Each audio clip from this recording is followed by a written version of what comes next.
Gamers Dozen, a new kind of ranking show where we debate and visually rank games, or just various gaming topics. Hopefully, this can continue to grow. We can further involve you, the audience. So, for our first show, we got a pretty big doozy going on here. Final Fantasy, a huge series for gaming, role playing game fans, Final Fantasy fans, Square Enix fans. It's a huge landmark here, Randy. Yeah, absolutely. I mean, it's funny how you mentioned that. We are talking about role playing fans and then Final Fantasy fans. Like Final Fantasy's become such a huge deal that it's kind of separated itself from just RPG fans. Maybe RPG fans go, Final Fantasy, that's not a real RPG anymore. They've lost their roots. I just look at the old school ones. I'm a Dragon Quest fan now. Yeah, it's true. I mean, they innovate so much with Final Fantasy, as we'll talk about when we get through this. That there's so many people that are divisive on where it's been, where it's headed. You know, what are they going to do for number 16 now that we've seen what they did with number 15? So there's it's amazing how much it's changed over the years, Mm-hmm. and just can they continue to have this monument of success and be what they are? Yeah, it's crazy that, I mean, obviously you want the name recognition, and that's why we keep seeing Final Fantasy after Final Fantasy. When after 6, there are very little similarities between each iteration. I want to say 1 through 6 kind of followed the same RPG kind of tropes, and then when 7 hit on the PlayStation, it changed the mold, and now every time it has to do something completely different. So the only similarities is bigger and bigger and bigger. yeah, the only similarities is the name, and you have chocobos and a couple other little nuanced things that they like to do on there. Yeah, I mean that's the cool thing about Final Fantasy. Like you can call out the trope. It's been around so long. You can call out the tropes, the what it's gonna have, Mm-hmm. all that. You know, it's a Final Fantasy by the like you said, the chocobos, the if for a while it was the active time battle. Just the music. It has its little Yeah. intro that that says Final Fantasy. Mm-hmm. So And it's and yeah. I think this is the perfect one for us to start doing this whole debate while we try to rank, because it's impossible. Exactly. It's 100% impossible to rank the Final Fantasies. Not because, like I said, the second half of this series is so different. Every single game is so different, but everyone has that their Mm-hmm. first Final Fantasy. Mine was 7. I came into it late when I was a kid. Didn't care at all about RPGs. They just weren't my thing. Even the first time I ever rented Final Fantasy 7, I hated it. Thought it was absolutely terrible. Kind of got into my teenage years, gave it another shot, and it opened my eyes to this whole RPG genre. I got into it, started playing some of the old PlayStation ones, and then kind of have morphed into playing the older 16-bit ones, and understanding kind of how the evolution of RPGs has gone on. And it's been interesting now to see the evolution of Final Fantasy keep growing. Yeah, mine. I have a funny story about 7 because we used to take yearly trips to Colorado. My brother, my sister, and I had a Game Boy Pocket with Pokemon, and that was my first RPG that I didn't know was an RPG. I'm sitting here at 12 years old. My brother's actually in the other room playing Final Fantasy 7, and I go, that looks so boring, like whatever. And my brother goes, you're playing the same kind of game. Yours just has these cute monsters that you don't think about as being the same game. You're doing the same thing that I'm doing. And I got my sister into it, and she didn't know she liked RPGs either. But here I was, I didn't care about that. I didn't care about 8 or 9 when they came out. But for some reason, Final Fantasy 10, like just the with the commercials that they Mm-hmm. would play for that game all the time, it kind of like got me intrigued. And my brother just got me Final Fantasy 10 for Christmas, and I started playing it, and I was like, wow, I really like this. And then all of a sudden I went backwards and started playing all the other ones. Yeah. So Final Fantasy X is like what got me into loving this series. It was my favorite series that exists in gaming. Yeah, So and I'm very curious if you want to tell us your stories in the comments of this video. I'm very interested about it. But I think anybody that has gotten into the Final Fantasy series and has become a fan did exactly what you just said. They started on a specific number, depending on how old they are or when they got into the series, and then they just had to work backwards. I've done the same thing. So I played 7 was my first one. I think I got into 8 before I started going backwards, but I have played all of the ones before then. And you just kind of have to. You have to learn about where Final Fantasy came from. oh yeah, because it's like there's how many games I want to know why these games are so great, or everybody keeps talking about them, or Mm-hmm. so just it's cool to be able to like, especially with the PlayStation ones. Those are Mm-hmm. so like well regarded by whoever you talk to that you're like, man, well, okay, my brother was playing Final Fantasy Seven. Now I got to know why he wanted to play that. And he spent hours and hours playing that. Yeah. So All right. So I think we're gonna start breaking down games. So let's just go ahead and start this off there, sir. well, we're gonna start with one of my favorites, just being throwing it out there.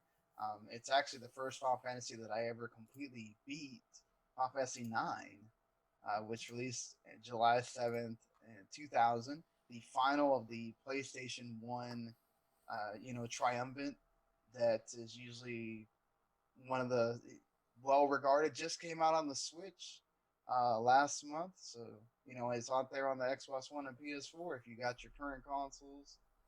So you can go pick it up and enjoy it. It's basically it was Final Fantasy going back to its roots Mm-hmm. after the going somewhere else, like you mentioned, of 7 and 8, and going, okay, this is what made us special on the Super Nintendo. Let's go back to making a simple story about Zidane and his group of misfits that are trying to save this princess named Garnet, and they're technically trying to steal her away from this evil queen, Braun, and then a whole bunch of stuff ensues after that. Just to be clear, because a lot of these games are just coming out on a system that a lot of people have now, that perhaps this is your first time playing, we're not going to get into heavy story Mm-hmm. spoilers, so don't worry about that kind of stuff. Um, but yeah, this game is turn based as you can get. It's super slow, which that's a problem. If you're not playing one of the souped up versions where you can actually speed up the battles and all that, if you're going back and playing the PS1 version for some reason, yeah, those games are super slow. Uh, it has overdrives instead of calling it limit breaks or whatever, it's called trance, and it automatically goes into trance, which that's a I didn't like that either because you go back to especially 7, even though it kind of made you go into that, right? There was ways you could keep the limit break from happening. 9 doesn't let you do that, so that's kind of annoying. But aside from that, what I love about 9 is the story. It's just a really simple kind of like we're exploring the world as Don's also trying to sort of woo uh, Garnet, Dagger, whatever you want to call her. And they're just going through this journey together with all these different kind of characters that you meet along the way, and you explore um, their stories and where they come from and what their experience was like. Vivi, the Black Maids, especially goes through a really cool arc in his section. So it's I just love the way it's well done, and it goes back to what made Final Fantasy special. It's simple. It doesn't try to do too much. It does have these special where you gain abilities by equipping different things. Mm-hmm. And so once you get through equipping, or you get through a certain amount of leveling up, or it's like on a little timer. or whatever. Once you get through the little filling up the bar, you can actually go and equip it to somebody else and let them learn that while you give them something new. So it's actually sort of um, interesting that way. That's also how you get the espers or the summons or whatever as well. If you have one of the two characters that can summon. Yeah, absolutely. And I think you nailed it right on the head when saying this is them going back to roots. This is basically Square going, all right, listen, we have all these great games. Everyone loves 6 and 4 and or 2 and 3 for us, whatever. Uh, Now, how would those look on these PlayStation graphics? Well, not only just PlayStation graphics, like the very peak of PlayStation. Like you could not have squeezed any more out of that little gray system than I think they did with Final Fantasy 9. And as you said, it shows it's a little slow at times. It takes 27 minutes to get into every battle because it has to load all of those Yeah, graphics. it's 4 discs instead of three. Yeah. Obviously, if you get some of the newer versions, they've tweaked that and made it a more welcoming experience. But I think they did a really good job of still keeping it simple. I think they understood that, for a lot of people, Final Fantasy still was new to them. Like 7 was that big hit to the common gamer. I'm one of those that fell into that. So they still kept it semi simple, but as you said, with the way the abilities worked and how you could unlock them and change everything, there was a lot of complexity that was kind of hidden underneath that would make the game more enjoyable for those hardcore fans that were working with the espers and all of the different job systems that were going on in the Super Nintendo. So they kind of messed around with that where you could really, I mean, there are people that I have watched videos on that just break apart this game and make it it's they just destroy it because they know exactly what to equip it at what times and Oh yeah. what they've been able to figure out with that game is nuts. Or you can be like me and just go, whatever, I'm just gonna keep fighting. I like that they went back to the 4-person party system. You just said the story mostly simple, but I love the characters. The VV storyline in particularly was very powerful and really well done. So technical limitations for being basically what should have probably been a PS2 game at the end of the PlayStation 1 era. Yeah. Maybe they should have done what they do with other Final Fantasies and maybe waited It two helped years. them in a way because the cutscenes were at their height. Oh, it was awesome. Their cutscenes, But especially for the PlayStation, were so good. also they had to cut corners because they Mm-hmm. wanted so many that there was epic parts that should have been a cutscene that they had to do in just regular graphics because they couldn't do a cutscene for that long. Well, listen, Or in yeah, in 2025, when we finally get the Final Fantasy VII remake, maybe then they can start figuring out how to do the Final Fantasy 9 remake. oh no, they'll have to do Final Fantasy VIII remake and they'll have to do from scratch because they lost the Right? code. So We'll never 2050 for that thing just because I we'll have to be start from dead by the scratch. time probably Final Fantasy IX remake Oh comes around god, unless Nomura figures out how to make things faster. crazy. Which that's a problem of itself. All right. But I would actually counter you on the 4-person party actually hurts that game. Oh That's yeah. part of the reason why the battles are so slow. If they would have done the 3-person party, probably would have helped make those battles go quicker. Yeah, I They mean it's one less person you have to load. yeah, I mean it's for sure. they tried to do a little bit too much. Yeah. And No, I can understand. All right, so let's get to our wonderful little ranking here, and I guess it's our first one, so let's just put it at 1 and see if anything can ever knock it down. Cool. Unless you want to disagree and you want to move it somewhere else to start. well, let's just it's the first one we started there, and we'll just that's the fun thing about this thing is we can move it around. Yep, You know? absolutely. All right, So let's move on to the second one. yes, Final Fantasy IV, which is if you want to get real about it, this is where Final Fantasy starts. The first 3 games are cool and all, um, but they're all kind of all similar, all the same. Uh, Actually, going back to Final Fantasy IX, the creator of Final Fantasy, Hironobu Sakaguchi, says that 9 is his favorite. Just throwing that out there, but 4 was the first one on the Super Nintendo and released in July 19, 1991. I'm using the Japan release dates, by the way, just to make this a lot easier so we don't have to go through 3 different release dates every time. Uh, this has the debut of the active time battle system, which until they modified it for the later ones, like I think the PS1 version had it, but the Super Nintendo version did not have the bar that you'll see later on for Final Fantasy V and all that. It would load when the menu would load to tell you could attack. That's when you knew you could actually attack with Cecil or Kane or whoever. This actually had 5 party members on screen, which to have that leap from 4 to 5 is kind of cool if you're thinking about it, going from NES to Super NES. And this also kind of involved the crystals, which you'll see in it's the first 5 Final Fantasies of all them going after some kind of crystals. And there's no actually 3 was the first one to have the job system, but we didn't get 3 here. That was only on the NES. We didn't get it until it came out on the DS way later. So this goes back to number 1 and 2, where you didn't have where you could mess with the job classes. They were already that job, and that's what they were the entire game. Um, except for Cecil, who part of the story is that you get to see him do something else later on in that game.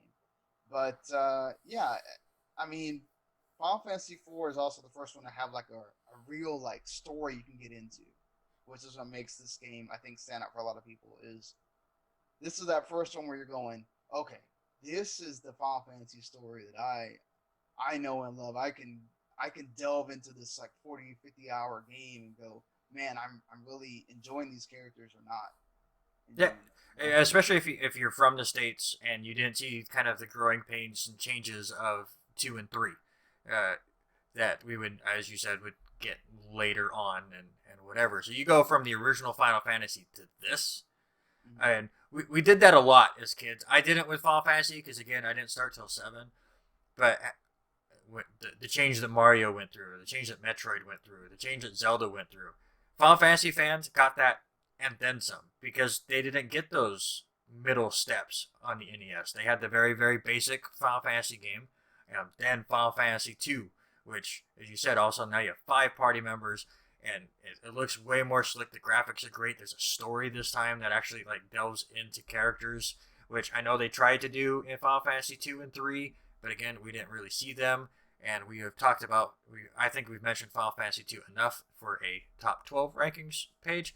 So we can stop with the original 2 because Yeah, that one's not going to be on this list. I apologize, but this was a big leap forward. I think if we weren't just ranking which ones are the best games and which ones were like the biggest step forward for the franchise, this would be a lot higher on the list than I think it's going to end up.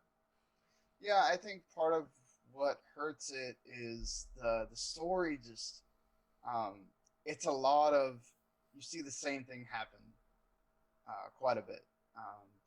Involves party members like sacrificing themselves, and then let's do the anime trope of wait, they're here again. Like, you know, like we're watching one of those like Disney movies. Oh, he didn't really die. Like it's just I thought you were going to say we um were watching like Arrow. yeah, that too, I guess. But that's the thing, is like I think it's they wanted to dip their toe into giving you like heartfelt things, and there is one of the big it's like the basis of the game, so I'm not spoiling anything, but one of the characters, their big deal is that Cecil and Kane destroy her town and kill not only the town, but they kill her mother as well. And her growth through that is Mm-hmm. one of the more powerful parts of that story, along with what happens to Cecil and whatever. But like the thing with Kane, he gets mind controlled, and it's like, oh wait, that happens, not just one time. Like, and there's also another thing with the villain.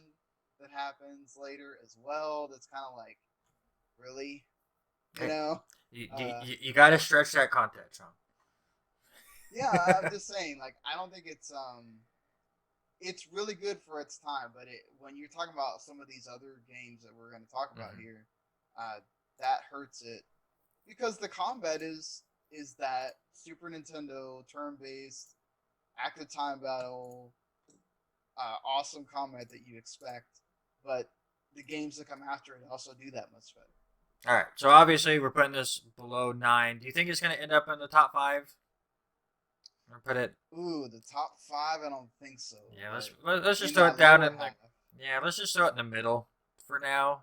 I yeah, think that might be just so I don't have to move things like a around as six or much. something. Yeah, I'll have it sit at 7 at the moment. Just there's gonna be a lot of moving around here in a little bit when we get more games out there. So let's just take it easy on myself for a minute. All right, Sean, what do we got next? Yeah, so now we're going to go into a much more divisive game. It's either one of these you love this game or you hate this game. Mm-hmm. So, it's as I mentioned, this is the game that we, unless somebody happens to find a magic code somewhere, or they just decide to take the one from the PC or something. Final Fantasy VIII is not going to show up on your current consoles, um, because they just can't do it. It did release February 11, 1999 for the PS1. It was the one in between 9 and 7. And you can get it on PC, and it's actually a pretty good version of it on Steam. It goes up to, high res graphics for what you can do with PS1 graphics, so you can get it on that. And it relatively goes on sale a lot, so you can get it for like $8 if you want to play it. It stars Squall, and he's in a school basically. They almost kind of did Persona before Persona was really becoming popular. Of you're just he's in a school, and he's in there with his like rival Cipher. You see at the beginning of the game and like big intro sequence, which that was really cool for the Mm-hmm. time. That intro sequence with that music and everything, Yeah, and you're going, wow, I'll look just at tell you this right step up. now. I know a lot of people really love the love story in this game, and they really get into that. I think, So corny. well, but some people really love that, and that's okay. And I think that's why this game is so divisive. Some people really love the corny love story. Some people are like, no, why do you do that? But for me, the reason why I like Final Fantasy VIII, I think more than other people, is it's because of those big moments. That opening cinematic was awesome. When the school becomes an airship was really Mm-hmm. cool. Like the scene at the end of disc 1 was fantastic. Final Fantasy VIII had so many like big moments that with the cinematics that they were able to do. I mean, they showed some of it in 7, but they really hit their stride here with 8. I think that's why it stands out to me a lot more. Well, and also the graphics change, right? Because Mm-hmm. the 7 had the little kind of blocky characters because of where 7 was supposed to start, to 8 having that more like realistic looking Mm-hmm. character. Like you could see Squall go from your game to something on your TV realistically back then. Mm-hmm. Whereas like 7 didn't have that quality yet, and it did in the cutscenes, right? But not in the entire game. And I think that was something that drew you in. Was like, oh wow, this is another step. Like they took a step from 6 to 7, 7 to 8 was another. Like, oh wow, this feels like now I could be watching a movie Yeah, at times. yeah, and just like 7, where they were taking a lot of risks, where they were going away from the mold. Final Fantasy VIII took some risks that didn't, to me, work out as well. The draw Yeah, system kind of, you could just break the heck out of that system. Uh, sometimes this is freaking annoying. right. Just do drawing magic over and over from enemies to build that stuff up. Not only just so you have the magic, but then you use that magic to upgrade stats. I think it got a little out there and was just more of a time consuming, time waster situation. And Yeah, well, GF, especially during the time before phones, where I yeah, could just get on my phone and go, okay, just I'm just gonna wait. press this button a million times. But you can't do that back then, so you're kind of like, oh my god, I Which gotta watch again, this. if they could ever, I mean, they lost all the stuff, but put this on the Switch and you could play it a little bit here and there, and it would be great. Right? But The GF system, I mean, you could level up the GFs and learn abilities through them as you were able to collect them was an interesting take on it, and I was okay with that. But the big thing, and another reason why I'm going to be fighting for this, I think, as this goes along, Triple Triad, the greatest mini game in video game history. I will agree with you. I don't know about video game history, but The best. I will say it's up certainly in the top like three of Final Fantasy ever. I think 10 has something to argue with on that as We'll well. get But there. We'll get there. you know, I think part of the problem with 8 is it also has some of the problems with 4. It gets a lot of these stories. Let's be honest here. Tetsuya Nomura has a problem where he gets overcomplicated for himself. No, but So hold on. We'll get to the complicated one. yeah, I mean, all Eight's of them. complicated. The one we have later on in the show, it, it makes Final Fantasy VIII look like a Sesame Street No, episode. no, but this has like this the freaking time jumps, and not so much of that. It's like the parts where it goes like to that other story that's like going on sort of Is this? concurrently. Not I'm trying to remember. I mean, six has a big story chop, right and it's because it different. has the different characters. Yeah, but is eight the first time they kind of went on this trope where it's like this person is our main enemy. We have to go after this person. And then in the last 30 minutes ago, oh, they were just a pawn. Here's the real one Oh, that you've nine's never heard. worse. But Nine I'm is not so saying much that it's worse the worst because one. that guy shows up at the little end of the game, and you're like, Yeah. But no, "Who I'm the just saying, hell is this?" was this the first time they did that? Because it uh, happens in 9, it happens in 10. well, I'm remember trying to 7 remember sort of 12. has that as well, right? Kinda. Where It, Shinra is the first one technically, yeah, and but then you that is have still Zenova. that's within 10 hours. I mean, the Shinra Right, stuff goes away after. I mean, we'll get to that. We're going down a rabbit hole, right. which is great. I think 8 certainly is that first one Mm-hmm. where no, it's not. It's No. not. 4 is the first one. That's why I tried not to talk about it. Was Golbez is technically a pawn for another character Oh, that okay. shows up. Okay. So, um, yeah, well, and technically, I think no 5 keeps the same character. All right, we'll get there. We've gone down the rabbit hole. Uh, 8 better than 4? for me, it's not. What? Really? No, because like okay, I can't. Number one, I can't stand the draw system. Number two, the Okay. stupid story where they like fall asleep and then oh here we go with these other people that I don't care about at all. Oh, Like, I've blocked Laguna. What is it? Laguna? yeah, Oh, I Laguna. blocked them out of my. Okay, I was really gonna fight for 8 with triple triad and stuff. I have blocked like no joke. We have spent the last week just researching Final Fantasy. I blocked that out of my memory, so I'm gonna put it at 8 at the moment. I think you might have just won that argument with that alone. And now we're gonna get angry comments because yeah, Yeah, we're either gonna have people agreeing with us or we're gonna have the angry comments there. 'Cause that's that okay. game is so. All right, but I think this next game might get just as much. Yeah. Um, certainly with Final Fantasy 12, I think Final Fantasy 12 actually follows my arc with the game, as in, you know, by the time this is out, Final Fantasy 12 will be out there on your Switch and on your Xbox One, so you can play this portably. It's been out on the PS4, and Mm-hmm. originally it was a PS2 game, the second of the two PS2 games. Technically, Final Fantasy 11, the first MMORPG, also was a PS2 game, but we're not gonna talk about that one No. here. So, 12 came out March 16, 2006. I remember being really hyped for this game just because 10. It'd been a while since 10. Here comes that next single player Final Fantasy. But man, talk about taking that MMO aspect and putting it into a single player game. And for me, I played WoW way after the fact of everybody else. Right, I hadn't played an MMO, so for me to go and play a game that basically plays itself, it was really off-putting. And the gambit system was very complicated for me back then in high school.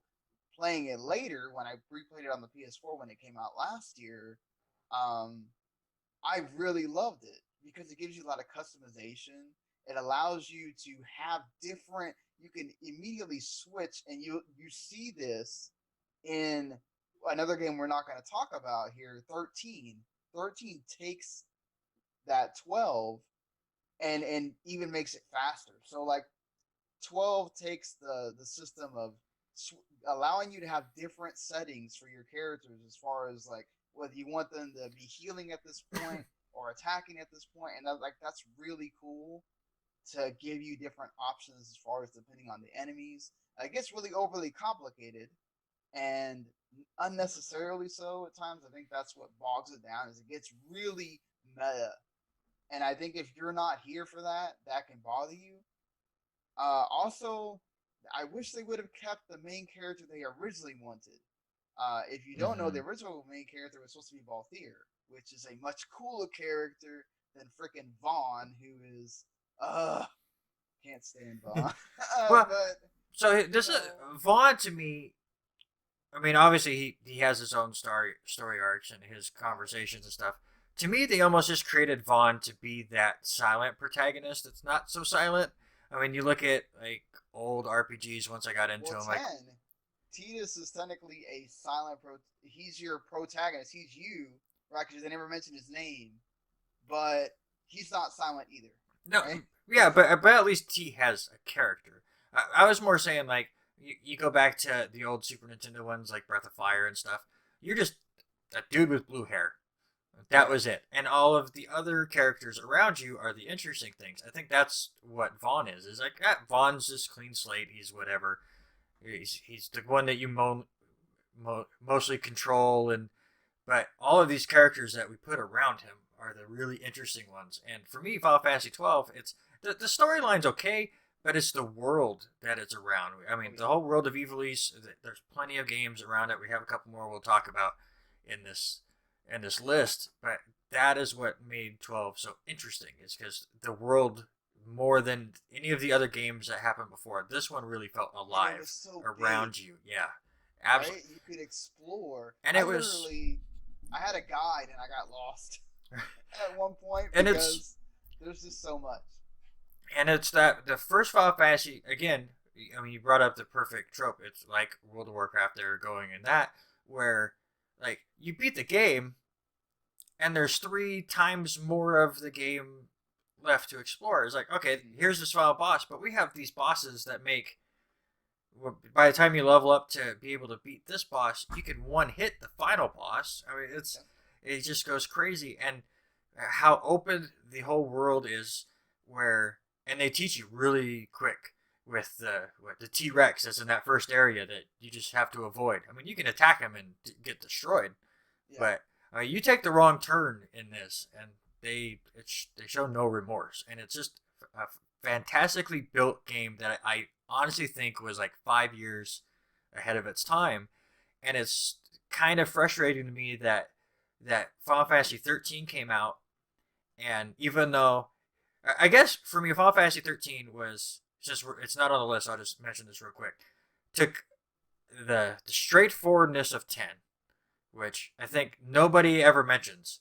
Final Fantasy 10 is a straight line game. It's totally yeah, totally linear. And then you get to a point where it opens up and tries to be like 12, but it doesn't really connect the world. Like the world just doesn't that the world of the characters just never connected to me with 13, so I could just never get into it. But it tried to mesh what worked with 10 with what worked with 12 and create this whole big game, but it missed that atmosphere I think that 12 had. I mean, I also waited too long. By Yeah, that, it's so linear. By the time you get to the point that it opens, you're like, oh my god, I don't want to do this. I just want to get it over with. I've And done it. Yeah, I it's have for sure. attempted to beat that game at least 5 times. I have gotten to that open world 2 or 3 times. I've never beat it. I get to the That open world and I'm just so drained. I can't do it anymore. yeah, exactly. That's the thing. And I like Lightning. Lightning is one of my favorite Final Fantasy characters. But it's like, and some of those other characters like Saz, he has such a cool story. Mm-hmm. But it's like, dang it, They just I missed the I mark. can't do it. I can't like when you get to that like chapter 11 where it opens, you're like, oh, I did review 13 too, and I like that game a lot more. That has to do more with because there's a lot of Doctor Who I, influence time jumping. I actually But own it behind me. It's still in the plastic because I can't get myself to play it until I finally beat 13, and who knows when that'll happen. But listen, we're like 35 minutes into this already. We're going down more rabbit holes. Final Fantasy 12. I would Uh, say Final Fantasy 12 also what makes it cool is the not just the setting, right? The voice acting is very English, European. mhm. It has that medieval. They go back to that medieval setting after having so many years like take kind of separated from that, which is what the first five were in, and it's like in such a cooler like way. It's like man, I could really set myself there, and it has the backstory of Ash Mhm. and all those characters too. It also has the first time Nobu Uematsu is not doing the music, and it still kicks a lot of ass. Mhm. So that goes on to be a staple of the series as well. It's the incredible soundtracks Oh, it's all a lot of these fantastic. games have. All right, so obviously, I think this one's going to end up in our top 5. I think we Yeah, both seem to I like would it. definitely agree with you on that one. Is it better than 9? No, not for me. So, It's it's close. It's really close. I think I, you said it perfectly. Where it can get a little daunting. I think for me, honestly, when I first played 12, it was too much for me. I think I was in the mm, same boat as you. It kind of grew on me, and I absolutely love it now. And even though I was complaining to you before we started recording that Final Fantasy 12 being $50 when it comes out on the Switch, ouch! That's yeah. I really want to get it on the Switch. I think it's the perfect Final Fantasy game to play on there because there is so much to this game, even after the story. But yeah, I think 9 is easier. I think to get into, so I think I'm gonna agree with you, and we'll put 12 at 2 at Also, the moment. Zidane is a much more likable main character than It's the other uh characters. The other yeah. characters in 12 are The what other get it. characters, I think, if you look at it, I would say the other characters are better than Nine's other characters, but you also don't have an arc like you do with Vivi, uh, Mm-hmm. or even the like comedy trope of Steiner. So, All right. um, Next, yeah. sir. Next one on this list is Final Fantasy V, which I feel like Final Fantasy V kind of gets shafted a lot because Final Fantasy V didn't come out here when it was originally out. We didn't get it until you got the anthology, Mm-hmm. which had 5 and 6, with 6 numbered the way it should be. So, and that was on the PS1. So, but it originally came out December 6, 1992, and this is the one that had the active time battle system where you saw the bar. They would fill up and it would let you know immediately whose turn it was, and who, so you could go ahead and start figuring out what you wanted to do with that character. Which I think, just to not, I don't want to get too down a rabbit hole, but I think it should be commended for Final Fantasy to the active battle system, which goes on to be used in a lot of these other games, is so important because the first three were so static. Mm-hmm. And this allows you to like, okay, now there's strategy in this game. Now there's like you're moving around, you're having to think about what you're gonna do, what magic you're gonna do, what you're sometimes some of these menus got ridiculous, right? Like there's a point where you get so much magic that you have to go down menus and menus and menus to figure out Right. which one you're gonna use. And And and the it's like, bosses did not care. They're yeah, like, they're well, just like, we're I'm not hitting waiting. you, hitting you. that's the thing too. But what makes Final Fantasy V special is the job system. This is the first time that if you're outside of Japan, you really get to experience that job system, and you get to experience like some special ones like the Time Mage and the Blue Mage, which you didn't see until 5, along with the other ones. And you get to anybody can be anything, and that's what's cool. Like you get to create your own party. You get to mess around and do whatever you want with your 4 or 5 characters. And I think also the story in this game doesn't get a lot of love because of playing it so late. Right? You're playing this after, Mm-hmm. most likely after the PS1 games have come out. So going back to those Super Nintendo games is not something you really, really want to do. And I think it's much cleaner story. You're not having these millions of sacrifices or whatever. You have a set core team. Um, they all have some kind of tie to the original Warriors of Dawn or whatever, and it's cool when that actually gets revealed. Um, there's a set main villain in this game, which is not the case for 4. Um, I think there's a lot more. Plus, you have that creativity that you don't have with 4, with the job system and all that. Which for me, that's what sets that above 4. But some people are gonna. That's what makes this great, right? Mm-hmm. People are gonna say 4 is better still. Yeah, I think I'm with you where I definitely did not play 5. I mean, as I said, I went back and through them, and I think even like 3 and 5 are the two that took me the longest to play, and it didn't really strike me as anything special. Yes, they do continue to grow, which we will see in the next in the chronological order and why people love that one so much. But I think this one still kind of played the same similarities as 4. There isn't that big jump. The story I don't the story didn't really hit me that much, so I can't see myself really ranking 5 that high in this one. Yeah, I definitely don't know if it's gonna be high, but to not put it in the final 12, I think really Right, gets that's everything. probably true. But Yeah. I will say if you want to put it above 4, we have to put Final Fantasy 8 above both of them. What? Yep. No way. Okay. Well, then it's not going above 8, so it's going to go below 4 and 8. All right, that's fair for now. We still gotta have arguments Right. later, Right. but We speed through some of these a little bit. We're dragging. shout out to Galoof. Shout out to Galoof. Well, we got another one of these divisive games here in Final Fantasy 15, the game that broke some Final Fantasy lovers because it completely went the other.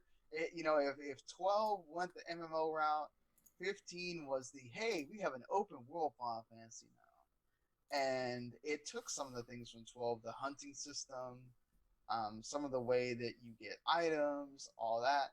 Um, I think what makes 15 special because a lot of its story Mm-hmm. is stupid, Yes. and the fact that you have to watch a movie and an anime to be able to understand a lot of the story is also stupid. Not to mention some of the characters are absolutely useless. Luna Freya, that's you. Um, Noct and his 3 buddies. When that story is that, it's great. Right? It's like you're on a road trip with your Mm-hmm. friends, and you're in that car, and you're going down there, and then you're out there fighting these monsters that show up, and you're getting to move around and stuff, and that's cool. Um, and I like the freedom that you have with all the weapons and all that stuff. Not to mention the soundtrack by Shimomura is awesome. She also does the Kingdom Hearts game, so there's a lot of stuff that's great in 15, but the negatives I think outweigh it. Yeah, absolutely. To me, I really liked 15. Um, I'm not a huge open world fan. I try to get into a lot of them. 12 was able to kind of mix and match it enough where I was able to get into it. 15, what I liked about it is you could fast travel, or you can get in the car and just listen to old Final Fantasy Yeah, music. And I would go, okay, I'm going to go do this hunt. and get in the car and play some song and then go do something else for me. Hmm. Just listening to music, and that was just my way to play it. It was just not to make now Final Fantasy 15 is so great because I just put the song on YouTube, Randy. But Right. you hit it perfectly. The story sucks, and mostly because they rushed to the end of it because it was taking so Oh long for God, it to that come last out. chapter is awful. It's just if it really falls apart. Not that it was good to begin with, but just when you're like, okay, this is getting interesting, they're like, and then this happens in the end. What happened? But And it did the opposite of 13, where it's open world for like 10 chapters. And then all of a sudden it's like, oh crap, we ran out of money. We right got to just go to the end. And it's like, whoop, here, here's a here's a freaking. couple corridors, ready, Yeah. set, go. But it's the relationship between the main characters and all the quips that they have while you're fighting or just running around. And yes, after about 50 or 60 hours, they kind of run out of things to say, and you hear everything Right. over and over, and that's going to happen in anything. But it's still a really special relationship that they're able to go, and I wish they could learn how to make these games more efficiently so that they could have finished the story the way they probably wanted to. Yeah. Because, man, the character building just between those four was fantastic. One, the DLC stories help, but then they had to shut a lot of those down. So that kind of sucks. I haven't played the Arden one yet, but like the Prompto one is really cool. And, it's just, like you said, because of it was first versus 13, which I should have mentioned that.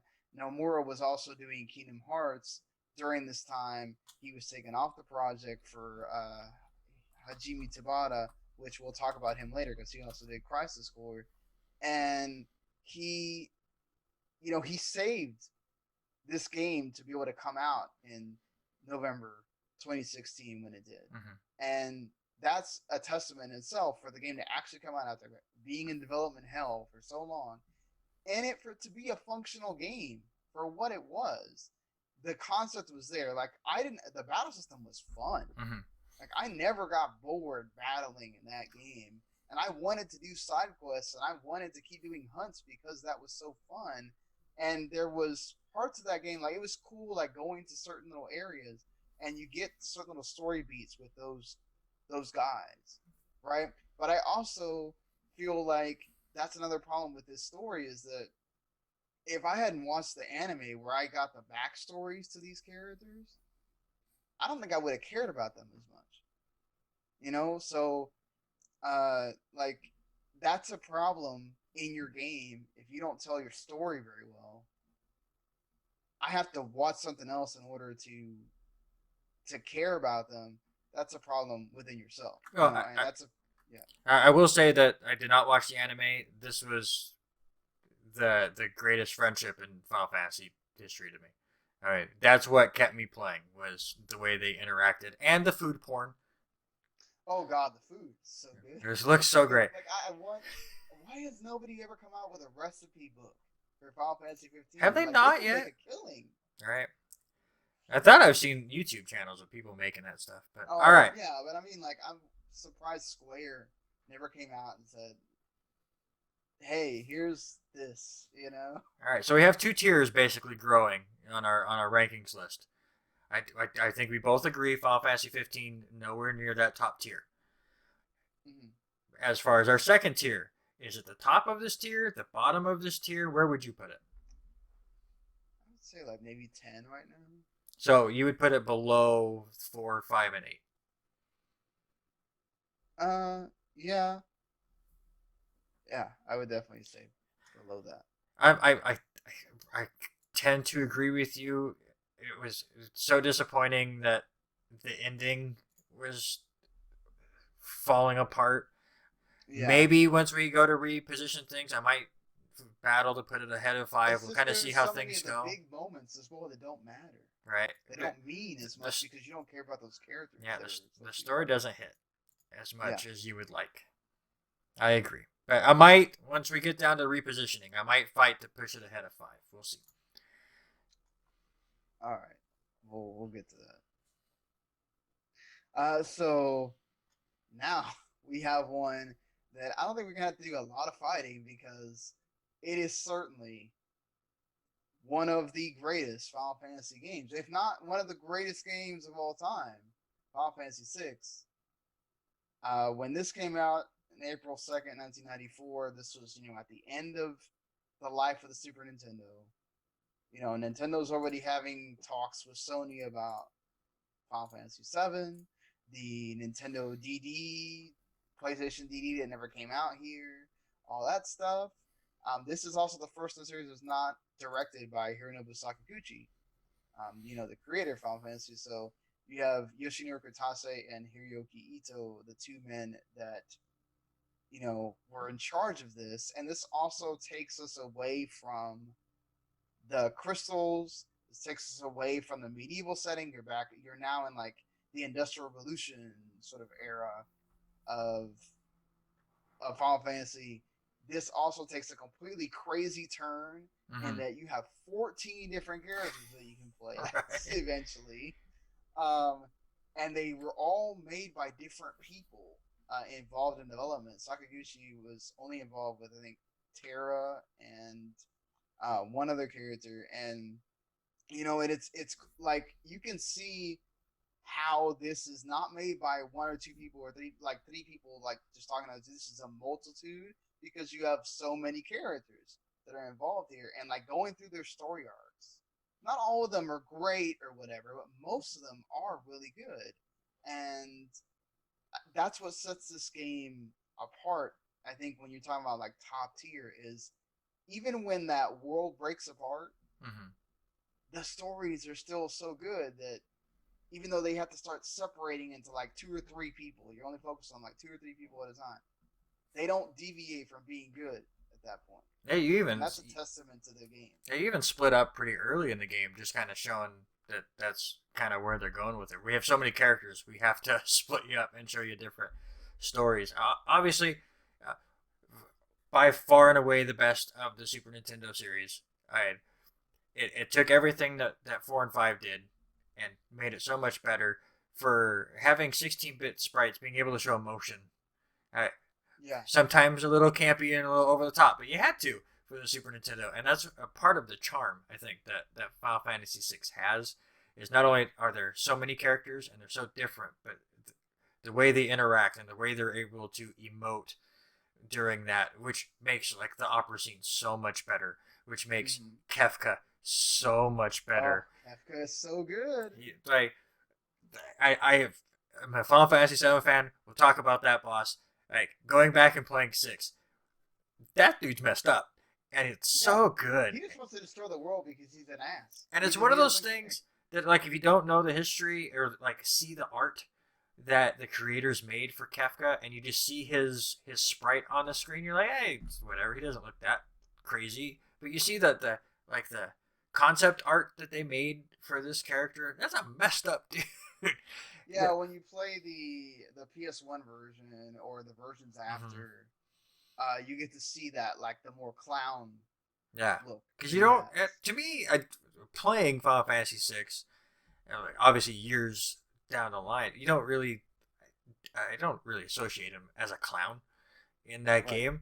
So I mean, he has a laugh, but so it's interesting to see the concept art. And again, one of those games that if they ever remade it, could look amazing. It has a good story, as you said. The characters are fantastic. You do go to a lot of different locales, and it pushed the Super Nintendo to its limit. Yeah. I'm with you. This is going to be high up there. There are other Final Fantasy games that are more near and dear to my heart. Obviously, time frame and when they came out, but I cannot argue how good and how clean this game is. Which is why when Wes tries to tell me that Earthbound is the best RPG of the Super Nintendo, I have to slap him around because Oh, come on. You it's not have this even and close Chrono to Trigger. How this. can you say that? It's not even Yeah. close to this stuff.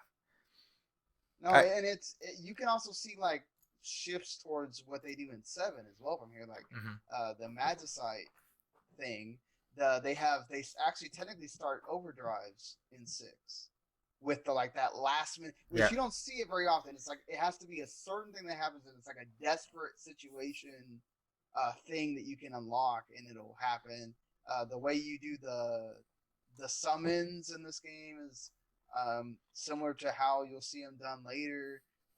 There's so much like for it being at the end of the Super Nintendo, like so many things that it pushes on for the Mm-hmm. other series, and it's just it's a landmark when you talk about RPGs, just games in general. This is one of those. If you don't play RPGs, I would dare you to like go back and try to play this because it's fantastic. Absolutely. And I think just for the fact that obviously it's top tier, but our other two top tier games we were able to poke some holes into. There's not many I can't holes, poke a if hole in any, six. in six. It's number one right now, right? Yeah, Okay. number one. Yeah. Well, after I think this is where we start delving into some of the. Now I get it. We kind of went in a different direction. Like a lot of people when they do these, right? Because we're not the only ones that do lists. A lot of Mm-hmm. people don't like to include the spin-off games when they do a Final Fantasy list. So to say, oh, we're doing only the numbered games or whatever. But we actually decided, hey, we're just going to include some of the spin-off games in here. And it's weird because there's two of these on here, and we're actually technically starting with the sequel. But Right. hey, Hey, random number generator happens sometimes. So Final Fantasy Tactics Advance, which again, direct sequel to Final Fantasy Tactics from the PS1. This is kinda. from I know they kinda, say sort of. so, but the way they get into it is goofy. It's weird. Yeah. February 14th, Valentine's Day 2003 is when this came out for the Game Boy Advance. Technically, Marsh and Mute and Ritz and other kids grow up in this town called St. Evelise. And then after they discover this ancient book, then they get transported to Evelise. Mm-hmm. And then the tactics game begins. Um, I'll talk about more of the logistics and all that stuff when we talk about tactics itself. Mm-hmm. But what sets this game, what makes this game different from the first tactics, is that this one has a law system where there's judges that are there and they tell you what you can and cannot do per level. You'll see this also in like an Advanced Wars also does it before you start the level. You'll see that a lot more. Fire Emblem was also around during this time, which Yeah. we didn't get, but in Japan it was. And you guys actually take a soccer concept, football for you in outside of America. You get a yellow or red card depending on if you break something or not that you're not supposed to do. So it's kind of neat on that point too. Yeah, I'm gonna say something that might be a little controversial. I like this one better than the original Tactics game. No, I it does do. look a lot prettier. Well, not only is it a lot prettier, it's a lot easier to get into. Like Yeah, Tactics true. is very in depth and very stale is the incorrect word, and I don't want everyone to freak out because I'm trying to say Tactics is stale, but it's just so straightforward. It's if you like these kind of strategy games, there's no fluff or filler. It's Mm-hmm. it's very hard. It's for the hardcore fans of this kind of genre. To me, and it's going to be an interesting take on it. Final Fantasy Tactics Advance to me is the Pokemon of RPGs or for the strategy RPGs. It's the entry game. It's a lot more simple. So it was a lot easier to take in. And then for me, who I'm not big into those strategy games and to move around the squares and all that, that's just not my kind of style. I was really able Right. to get into this one a lot more than Tactics. I think it's because of the law system, right? You Mm-hmm. have a set. This is what you can and cannot do. There's also ways for you to get points by doing things that they want you to do or they encourage you to do instead of okay, well here's your thing that you're supposed to do. You figure out how you're going to solve it. That's the same thing with like Advanced Wars was like that as well. Like it kind of holds your hand eventually, but once you get out of the tutorial, it's kind of up to you as how you want to defeat Mm-hmm. this challenge, right? This kind of has its set thing, and like you're saying, it does kind of guide you into okay, if you're not a big strategy RPG buff, I can kind of figure it out what I'm supposed to do, and it also this allows you to have co-op play with a link cable. So that's kind of neat. When No, the it's, GBA had the link cable, you can we'll, do we'll that. talk about the link cable in a minute. Yeah. So I'll agree with you there. It's easier, but as somebody that does like strategy RPGs more than you, I still gotta say, like, we'll talk about tactics more a little bit later, but for what tactics did, it's and I think tactics story is better as well. Oh yeah, Yeah. again, it's this is very basic. I mean, nobody plays Pokemon for the story of Pokemon, Oh God. But yeah. or at least they didn't at the beginning. Now it's all over the damn place. But nobody played Right. Pokemon Red and Blue for the story. It was a simplistic RPG. As you said in your opening story, you didn't even realize you were playing an RPG. I think for me, Tactics Advance was that cute, easy to swallow kind of game. For me, it was like playing Pokemon trading card game to get into Magic. I saw Magic and went, "Oh my god, how am I ever going to understand that?" And then I played Pokemon and understood that, and I went, "Oh, okay, Magic makes a little bit more sense." Kind of the same with Tactics. I'm not going to fight for it to go way up on the list. To me, I like it better. I can agree with you there. I think when there are we do have more games than are going to be on the list, Yeah, things are going to get right? cut out. Just to be frank with people, so there's going to be games that are not going to make our final list at all.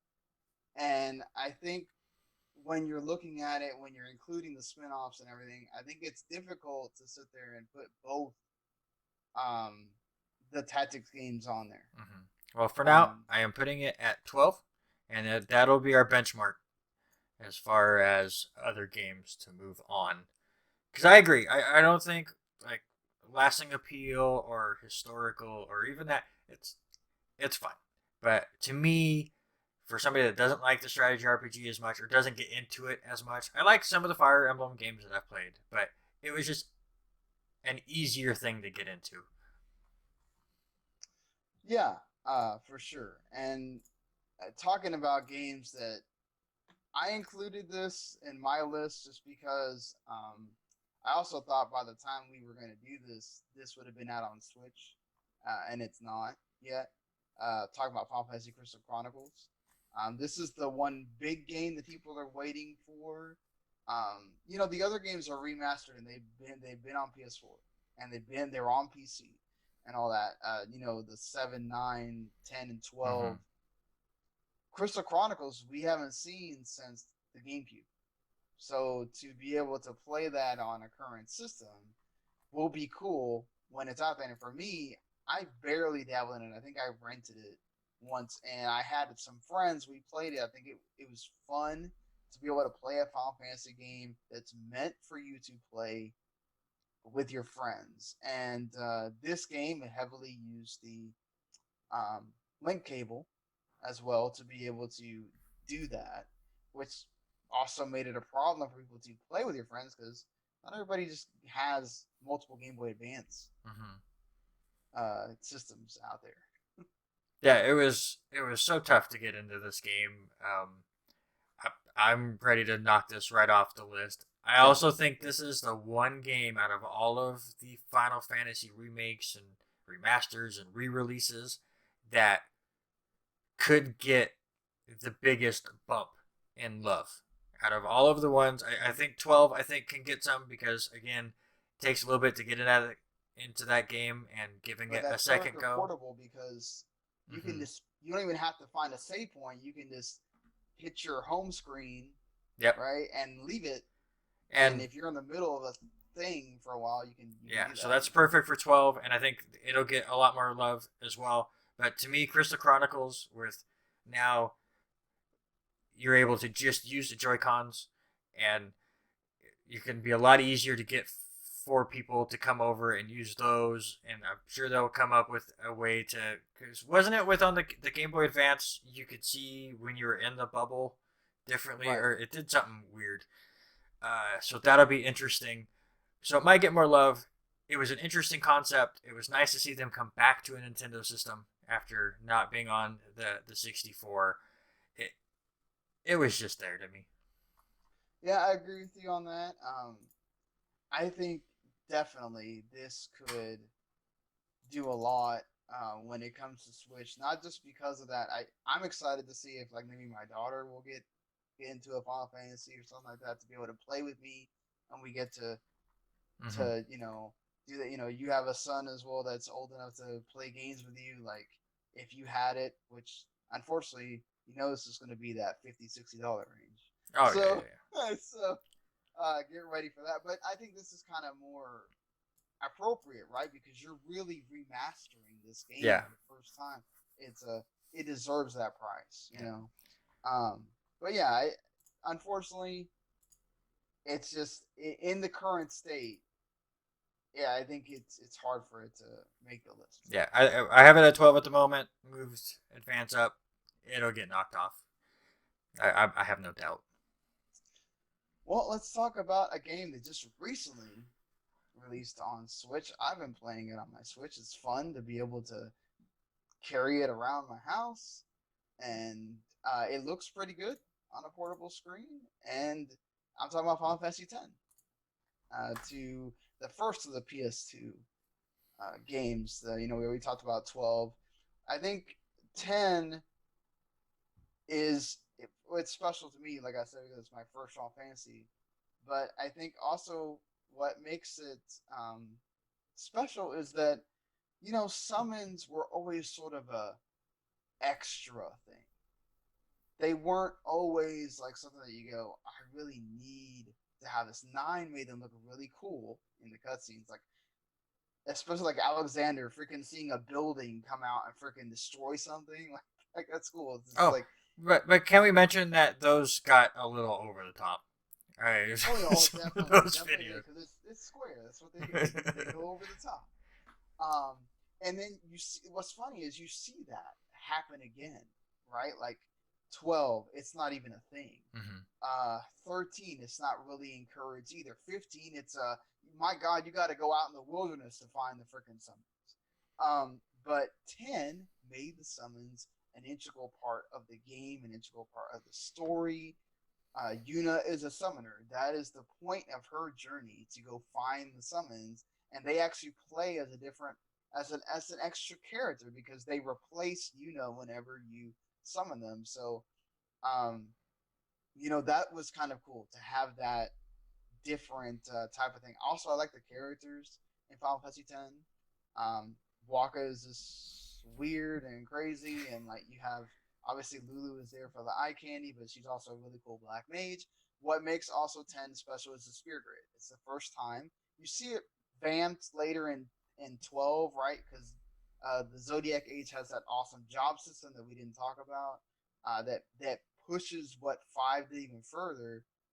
10 is cool because the Spirit Grid now gives you a different way to level up than just the I gain experience points and I don't know what the hell I'm learning, but I learned something, Mm-hmm. whatever. Now you control what you learn, which is what's cool. Yeah, absolutely, and it has the branching off points, and it's one of those I think you don't appreciate it at the beginning of the game because it's a little linear as far as what you're learning, but as you get into that game and realize, oh, I can take a left here and make him a powerful mage, or we can learn like healing stuff over here. Which way do we want to go? We can move the stuff around. It's a really interesting thing. Again, I'm with you. The characters are fantastic in this game. First game with voice acting. I Yep. know a lot of people. Titus is a bit annoying. Let's I be mean, listen, honest. first time voice acting, it's not going to be perfect. I know a lot of people rag on it. I didn't find it that terrible, and I'm sorry anyone that makes fun of the laughing scene. It was supposed to be cheesy and campy. Yeah, I Titus mean is they're trying to get her to be comfortable with herself, so right. let's be goofballs, and then like, oh my god, look at the terrible laughing. It wasn't a real And they're also laugh. on this journey. They're Yeah, obviously like sort of into each other. It's like having that fun moment with your friend, I you like know? the inner monologue of Titus as he goes along, and doing what he and his what his father had done and what Yuna's father had done on their journey. You have that the Orin character that's kind of the mesh between the two journeys, and Mm-hmm. able to tell these stories. Not to mention Orin's a freaking Oh, badass. he's so great. It's a the one thing is we did mention earlier. It's very linear. It's Yes. very straightforward, which I think a lot of people forget about, and then start ranking on 13. And I'm one of those people. I had totally forgot about it till I bought the remastered for the Vita and started playing it. I'm like, oh, like even the map is such it's just a straight line.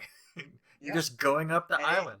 the waypoint tells you exactly where you got to go. You don't. But You're not really gonna get lost. but I guess in a way it works for 10 because that's the whole point. It's you're on this journey. It's not let's go explore everything. It's you are with Yuna who has to go to all of these temples and get Mhm. these summons. So her journey is a straightforward path. So in a way, storyline wise, it makes sense. Yeah, and it gets deep as well with with the story with Titus and Jack, his dad, why he hates him, all that stuff. You get those story beats if you want them, right? Mm-hmm. And Waka has a thing, and Lulu has it. They all have their thing. While you go on with Yuna's journey, that you get to explore a bit. Not to mention the music in this game also is another standout thing. The Xanarkin theme is one of the when you think of like if you want to rank Final Fantasy songs, the Xanarkin theme that plays towards the beginning of the game is one of those that like when I think of Final Fantasy, I think of that song. Great. Now And you just created a list for us to do down the road. oh God, don't get me started on that because yeah.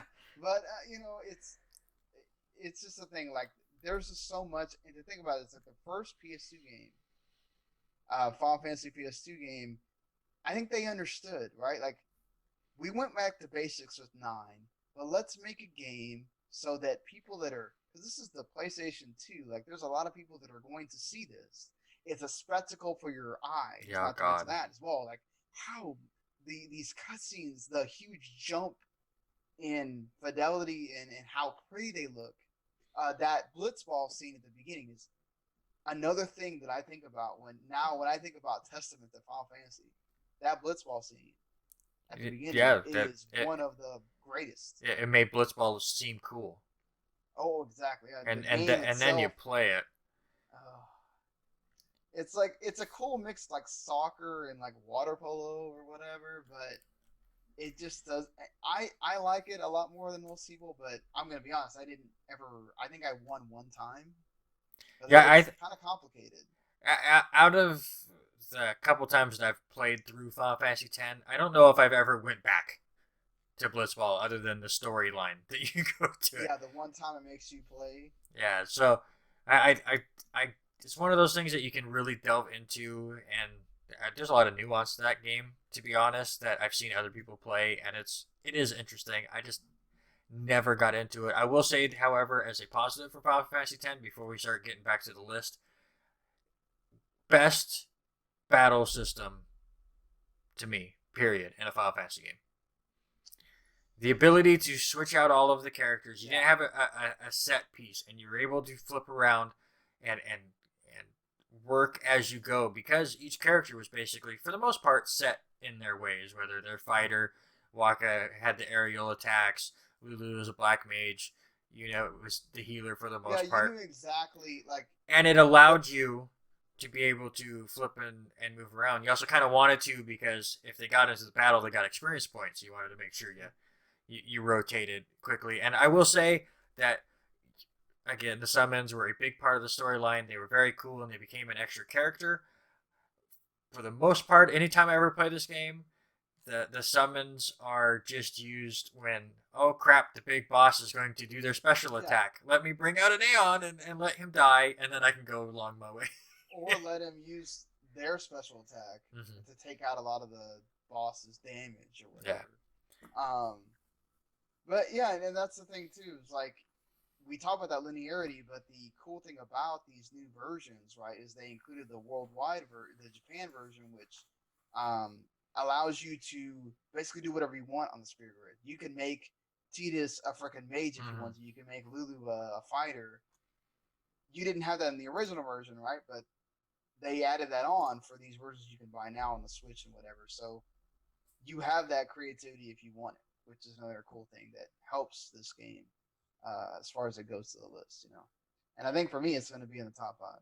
Yeah, that's what I was going to ask you. I think this is the first one where we have a huge decision. Final Fantasy X. I don't think it's as good as 6.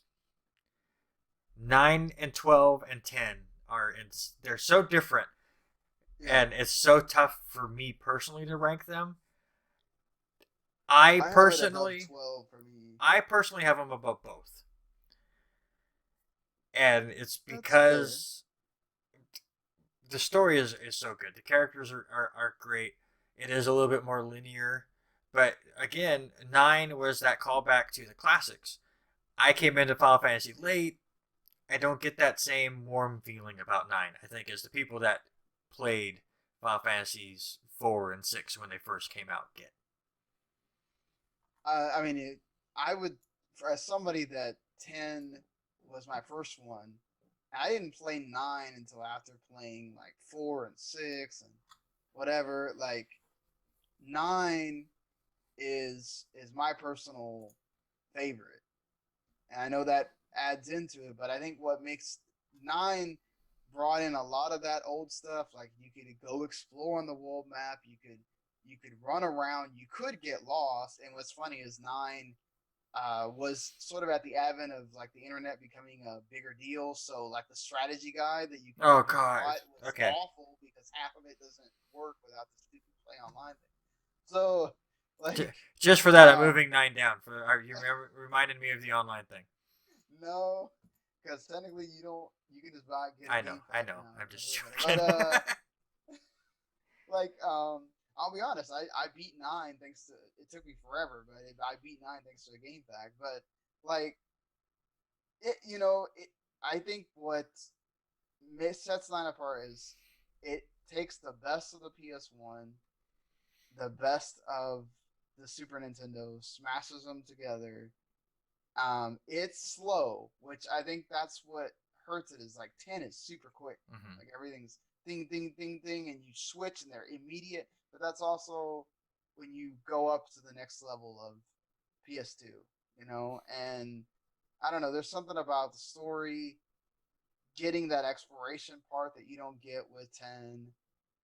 Some of the extra side quests and whatever. I like some of the characters a bit more. I don't know. That's gonna be a fight. Right. I would still put 9 above it, but that's gonna be a fight. Oh, we're gonna. All right. So we got a couple games coming up here. Kind of, we'll just do a speed round on these three. They're gonna be interesting. Oh, shoot! I forgot Yeah, to switch it. Final Fantasy 7 Crisis Core is actually really, really good, and I wish I know we There we got go. to spend all this time remaking 7, right? But Crisis Core deserves its own remake. They went through the point of porting Type Zero over. If you want to port a PSP game, port this one because this is worth the trouble to port this over.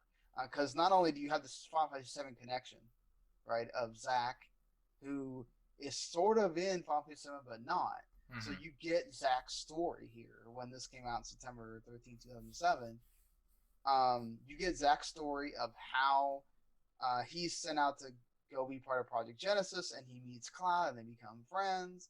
And he also he learns information about Sephiroth and Angeal, who were important parts to that whole the ancients and everything that Sephiroth is. And you kind of learn more about Shinra and everything else. Like it's a really cool like side aspect of Final Fantasy VII, and it's the only Final Fantasy VII like compendium thing worth playing. Also, you don't need to go play that Dirge of Service BS or whatever. Uh, but the digital mind wave system is really good in this as well. Because it's an action RPG, you go in and it's more moving around and hitting stuff, but then it has that little bit of luck system in there as well, which added on to what you could do. And it's really cool, and I wish we could play it and not on an emulator. I actually just bought it a couple months ago for my collection. I still haven't gotten around to play it. So I can't say too much. This is the whole, what it was, World of Final Fantasy VII or whatever their whole Yeah, campaign the was Final with. Fantasy VII like completion or thing. whatever. So Crisis Core, you said Dirge of Cerberus, the movie that came out, which I'll just touch on that for a second. The movie that we got was made no sense. The story was convoluted or whatever. And then I remember like 2 years later, I was at Walmart and they had Final Fantasy Advent Children, the complete Yeah, edition that's what I with have. 20 extra minutes. And I'm like, all right, 20 extra minutes of fight scene or whatever. Sure, I'll buy it. I mean, the story was what it was, but graphically it looked cool. So you buy the complete edition, and it's not 20 minutes of extra fight scenes. It's the 20 minutes that makes the story make goddamn sense. Yep. Because and not to mention that's it's also very slow, and like anytime I would watch that with somebody else, they'd fall asleep. Yeah. No joke. Like, it's not Like a great movie, but if you're ever going to watch it, watch the complete edition, because then the story will actually makes sense. whatever. So back to Crisis Core. Obviously, I mean, we got a couple games that are going to be on this top 12. So we're putting Crisis Core over Crystal Chronicles. I think that's a That's for sure. no-brainer. I would But argue of making sure it goes in, but we'll see. and then I will Yeah. allow it over Advance. Would you put it over 15? Ooh. Because again, the Ah. Crisis Core is a hole in my Final Fantasy fandom, so I can't say. It's really good. It's hard because you're talking about a PSP game compared to a freaking big ass PS4 game. Um, the story itself is self-contained enough to trump the Final Fantasy 15 story. But I like that battle system and all the other stuff that 15 has, so I don't know if I could put it in Okay, there. so we'll put it at 11. Yeah, and this is like a thing that I fought for to make sure we could talk about it at least because I mentioned several times one of the most important and vital, and I've gone to the concert about 3 different times now. Because I love the music so much, and what better way to experience Final Fantasy's music than the Theater Rhythm games? And Theater Rhythm Curtain Call is the best of the two because it adds the medley quest that basically lets you go on these long quests and you get to experience more of the music and fight bosses while you're doing this. Is like it's on the 3DS, and you use the stylus to swipe left or right or up down or whatever, and like there's like cool little parts where like the summons show up. Like it has all the little tropes of Final Fantasy. The chocobos appear, like it's cool, and you get to play with all the characters. Like you get to create your own party of whatever character from whatever Final Fantasy that you want. You get to level them up to 100, and you can level them up over again. Like, it's so cool. And not only that, this one included DLC that had Chrono Trigger, had Saga music. It has had, if you are a Final Fantasy music lover, and you had a 3DS, like there was no reason why not to pick this up because it's just great. Absolutely. I own the first one. I haven't played Curtain Call yet. Absolutely, for the exact same reason. Absolutely love the first one. I know this one just takes it and adds more to it. It is a great time waster game that just it's a nostalgia trip with, as we've been talking about, the music in Final Fantasy is fantastic, and now you get to play these little mini games while listening to Final Fantasy music and Yeah, kind of little remixes to them and stuff. It's fantastic and going to be really interesting to rank. yeah. It's hard because it's not a game like the other ones. Mm-hmm. So but getting to another Final Fantasy Tactics music is fantastic as well, and this is really where the first time you get to explore Ivalice, which um, you know there's a reason why it was brought back in Final Fantasy 12, why it was brought in for Final Fantasy 11 as well, I think. And further on explored in Advance that we already talked about. But when this came out June 20th, 1997 for your PS1, you know, Final Fantasy VII itself has a mini game that allows you to do some strategy, right? The Fort Condor, whatever. Mm-hmm. But and it actually became its own game, like Crystal something, whatever. But this is bringing in, and this is what you talked about before with Advance. This has, if you love strategy RPGs, here's your game because it's made by the ogre battle tactics ogre people, who are masters of that. When this was on the Super Nintendo and the Sega Genesis, these were those strategy RPG games that you went to. And so then you put this on the PS1, you have that 3D map with the cool looking 2D sprites, and then you give it a really cool story about the Lion War, and you're Ramza and your buddy Delita, and you're trying to get through all the stuff. Actually, technically, this is another game that, why are we not remastering this? Why is this not getting You put on the did, Switch? sir. It was on Like the Vita or the PSP, right? well, The I know War it's of on the the PSP, Lions or and whatever. that's the best version because Mm-hmm. it has extra stuff that wasn't in the PS1. But it's like, man, I hope that with as well as these remasters are selling, right? Because the Final Fantasy 9 I know was number one. Now with 10 coming out at the same time as Cuphead, I think that's going to be a fight for that. But like 9 was on the number one list on the eShop for 3 weeks in a row, and even at $21, like people were buying it. So I think, and 7 was up there as well when it came out. So I think hopefully it's selling well enough to keep having Square make more stuff, and I would hope that maybe we get a surprise of Final Fantasy Tactics getting remastered or put on the Switch, because it would be perfect for that. Um, and you could really just enjoy strategy RPG, you know, glory, goldenness that is Tactics, because that story is really, really good and it deserves to be experienced by more people. All right, listen, I don't think you're going to see the tactics get put on the Switch until they run out of the money that they're making from all of these other ones while trying to make the Final Fantasy VII remake. Once they run out of money, which won't take, I guess, too long. They like to run out of money over there at Square. Well, they're making enough money with Kingdom Hearts 3 to fund the whatever the remake for 7. Maybe. If who knows what they're doing with that Well, thing, plus they're and doing how many DLC times for they're going to 3, so restart it. yeah, that's true too. But yeah, I mean, you talked about Final Fantasy VII.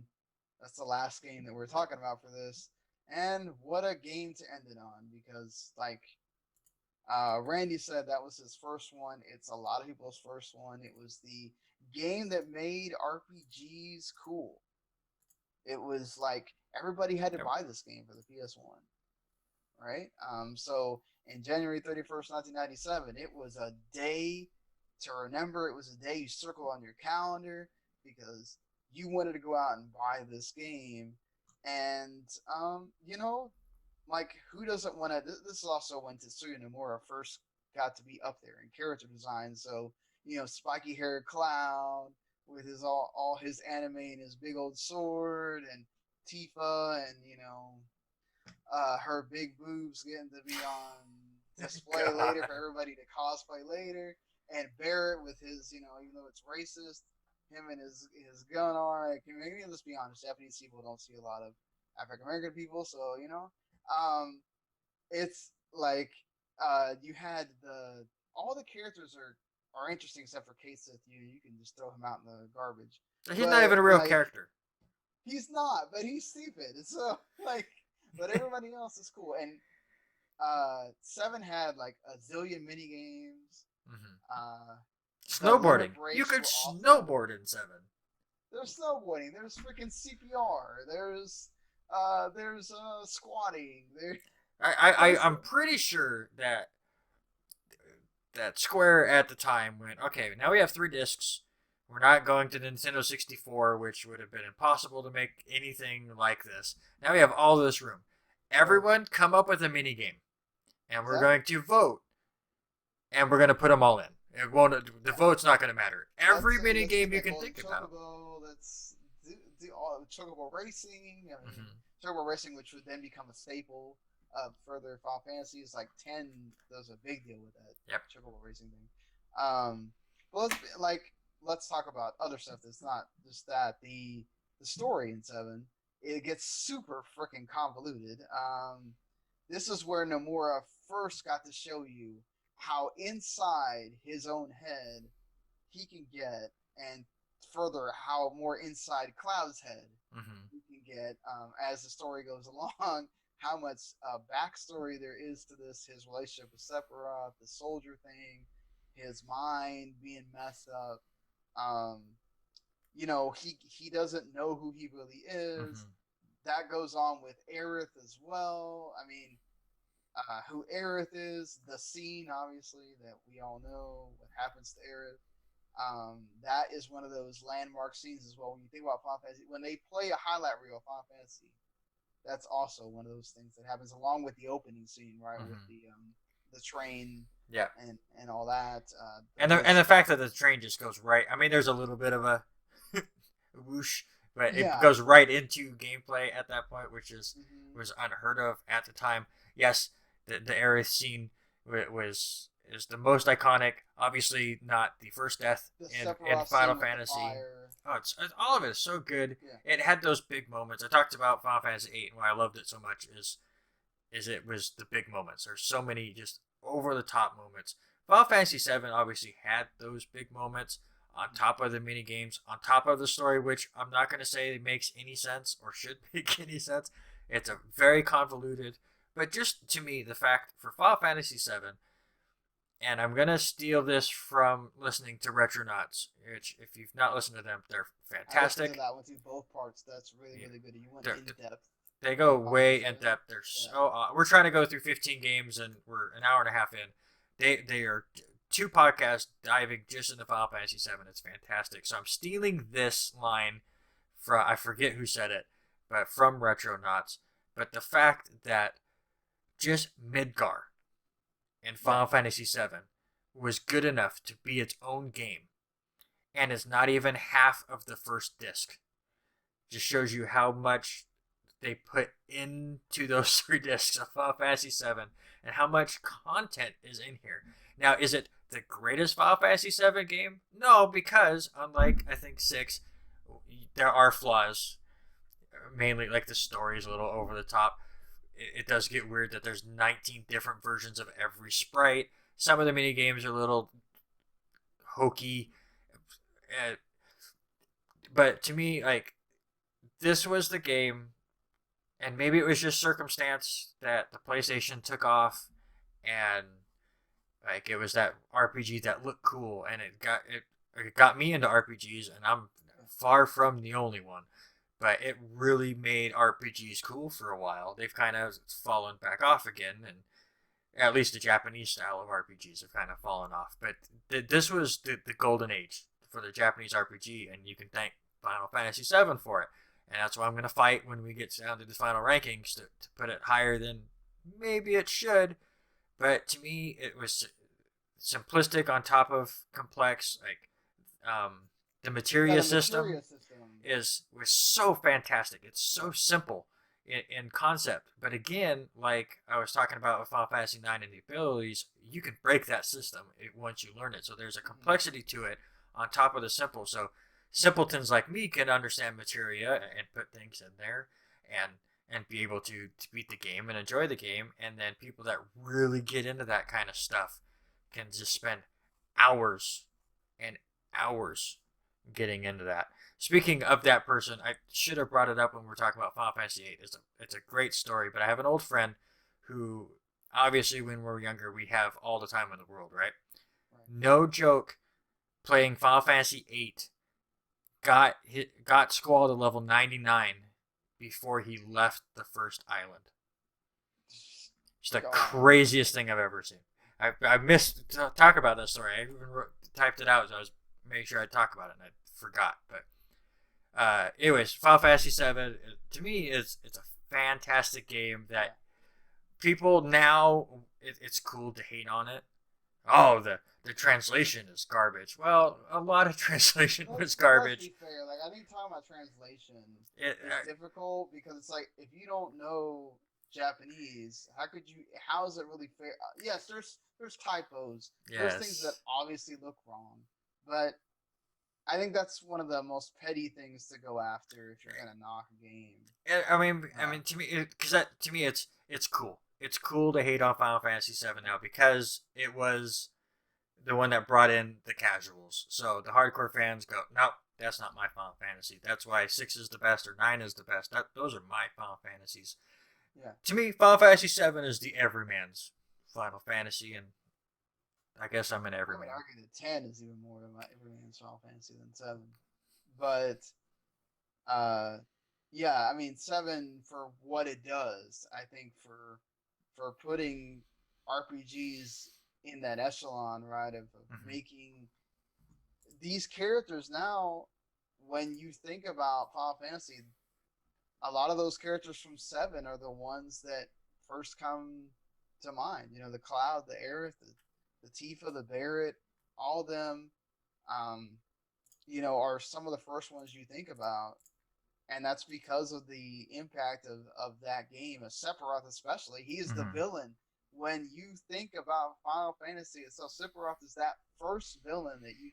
Not to mention he had the one of the coolest theme songs ever. I mean, you think about like wrestlers with their theme songs, like who does not want to Sephiroth. walk out to One Winged Angel? Right. Like so. I, Yeah, I have a soft spot for Kafka's music, or not Kafka, but absolutely. not Kafka. No, I'm gonna blank. The Final Fantasy 9 one. Kuja. Oh, Kuja. Kuja's theme to me Yeah, was that's a good fantastic. choice too. But no, Sephiroth obviously is the most iconic. So I just threw it up there at 5 for the moment. I'm hoping it doesn't finish there.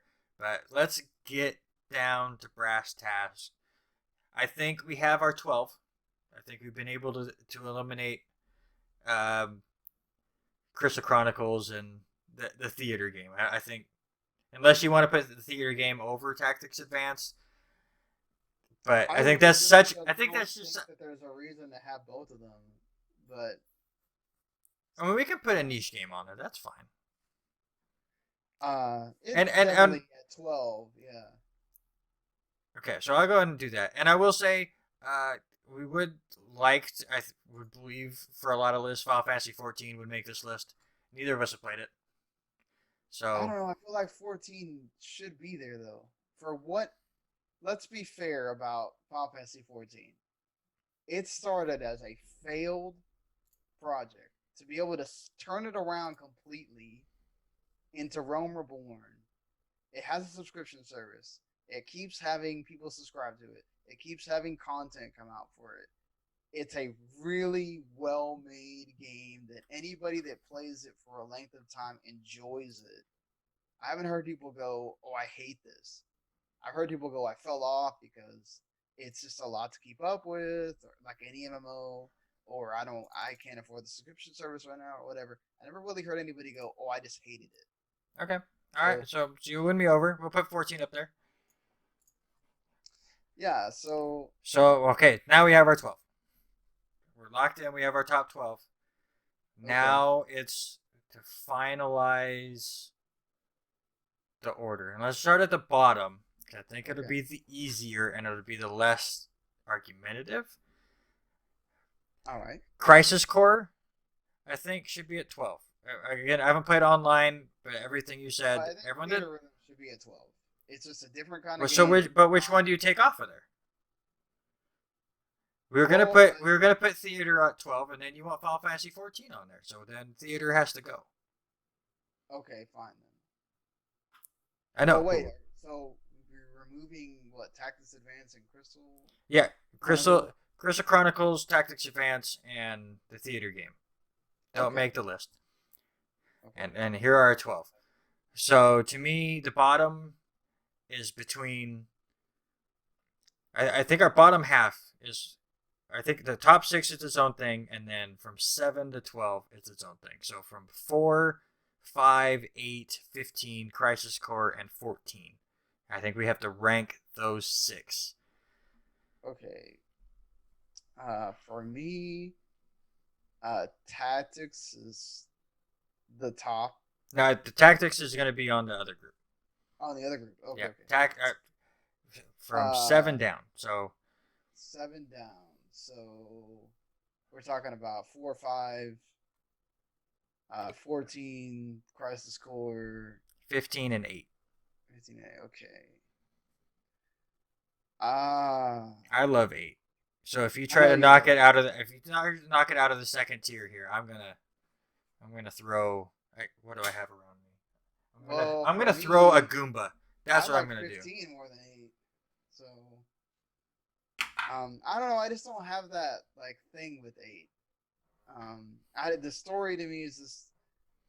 There it has its big moments, but it also has this way too much crazy crap going on. Some of the characters don't like they have a sole purpose, and then they like Zell's sole purpose gets nullified halfway through because Ultimisha can just block his freaking shotgun or whatever, and like the dude that loves hot dogs or whatever the hell.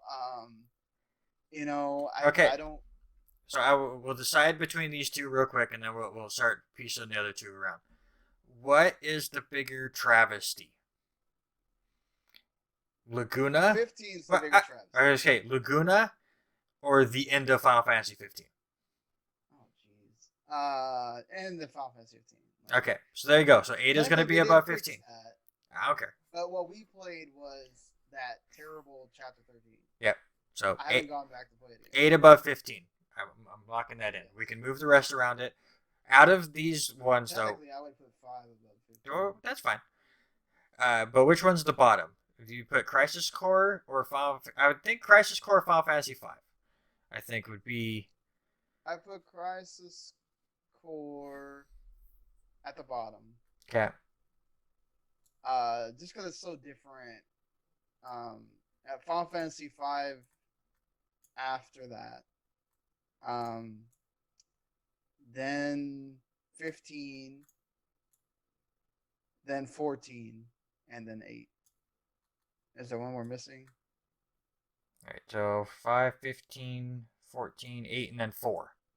We put Oh, 4. 4. We Okay, I put forgot about 4 at the top of 4. that tier, or are we putting 8 at the top of that tier? Oh, 4.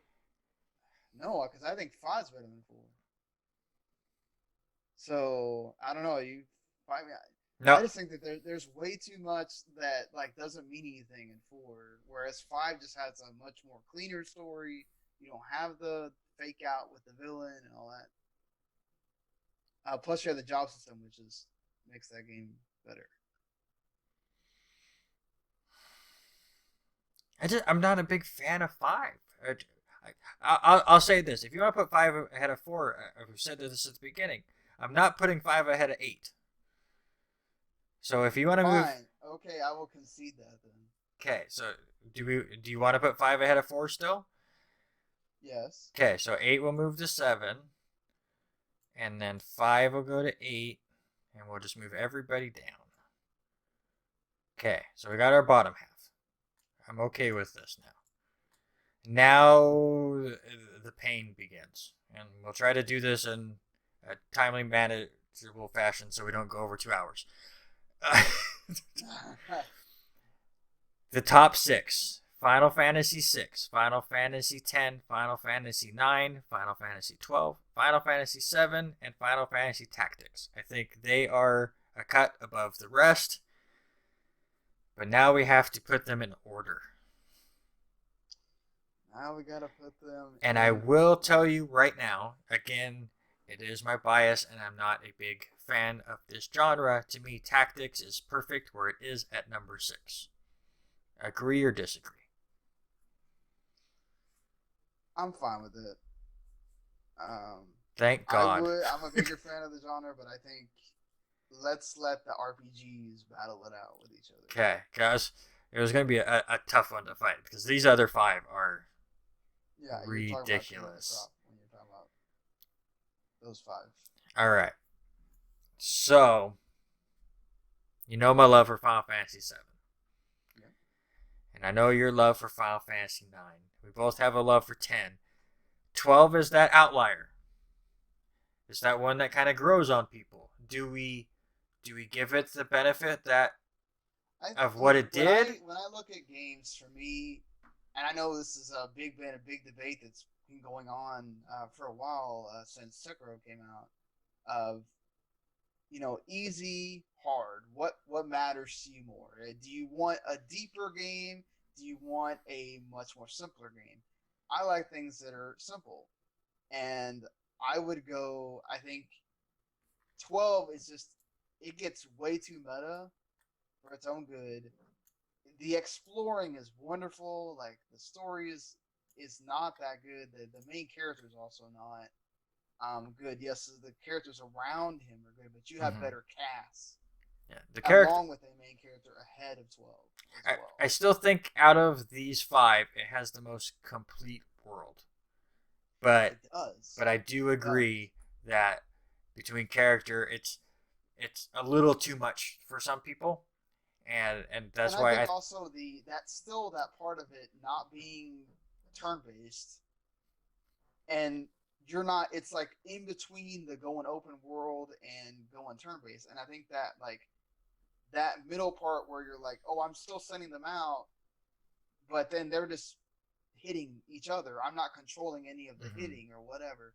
I think that also Yeah, puts people the off as gambit well. system took a while, I think, to Yeah, that too. to understand, and then when you get so many different options, man, that thing got nuts. All Not right, to mention you can buy. You have to buy some of them. It's like, what the? Which one am I buying? right, Like, all right. So that we'll put that at five. I'm okay with that. Oh God, nah, these four. oh God. These four.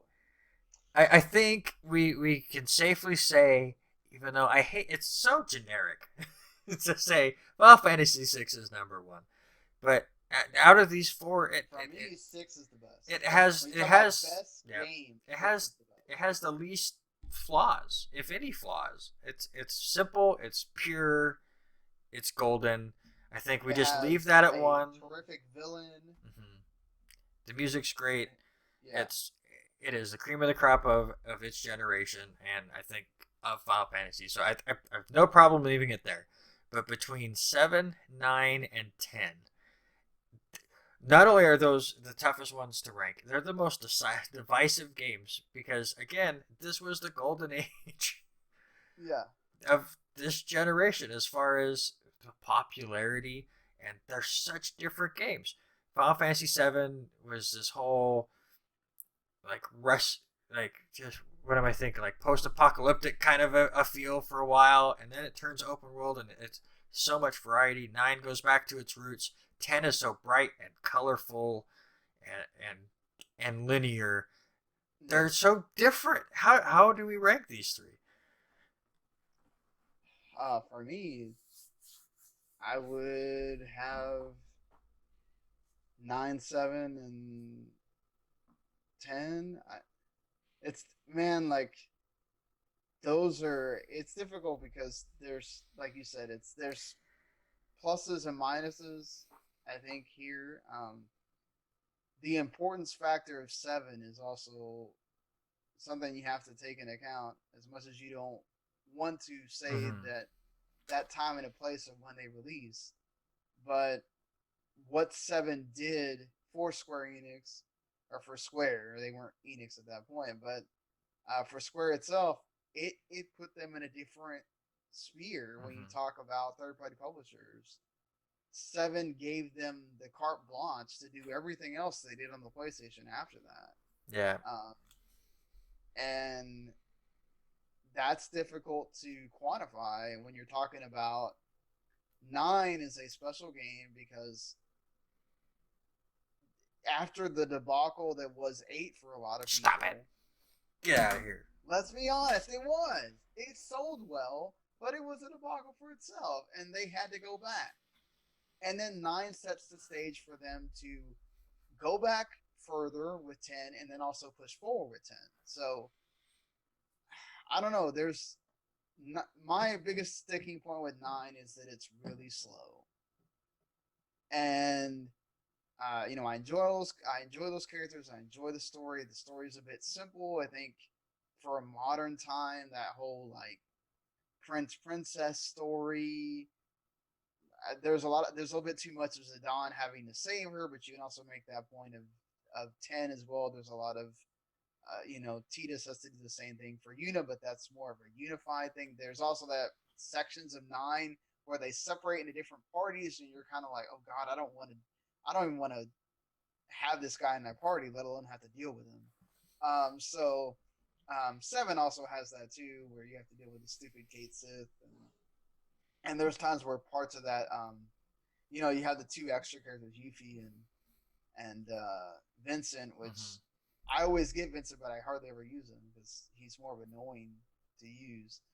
Um, you know, man, this is rough. Right. Like, So you said you would rank it 9, 7, 10, right? yeah, And I think I would go 7, 10, 9. So nothing gets fixed there. nothing is fixed. But I Uh, would. God damn it. I just. I will say also the big moments in nine. Some of them don't land. Like I think the cutting of the hair is a cool moment, right? Like she's Mhm. freeing herself from her past or whatever, but it also makes her look worse. And um, I thought she looked good. I don't know, just and it's just it's weird. Like I don't think it hits that moment that they want. They want it to be this big moment. I don't think it's that big of a moment compared to like uh, A piece seven. of a piece of Midgar falling on people and Yeah, a killing piece of Midgard thousands of falling people. off, or just that train. Hmm. So I think what you're saying is you're talking yourself into putting Final Fantasy 9 fourth. No, because I still think that it's as for as much linear as 10 gives, which I think is good, and the spirit grid is great. I think there's always something to be said about keeping that purity of Final Fantasy, Okay. of where it came from, and also the thing with the equipment gaining gaining your abilities that way, even though it's a little bit again grindy. That's also part of RPGs, right? Hmm. Seven had that as well. There's big grindy moments in seven. Um, 10 didn't have that too much, but again, that's part of the whole making it linear thing. Easier to access, I think, is Right. what they were also going for. So I moved him around 10 at 4 then. Fine.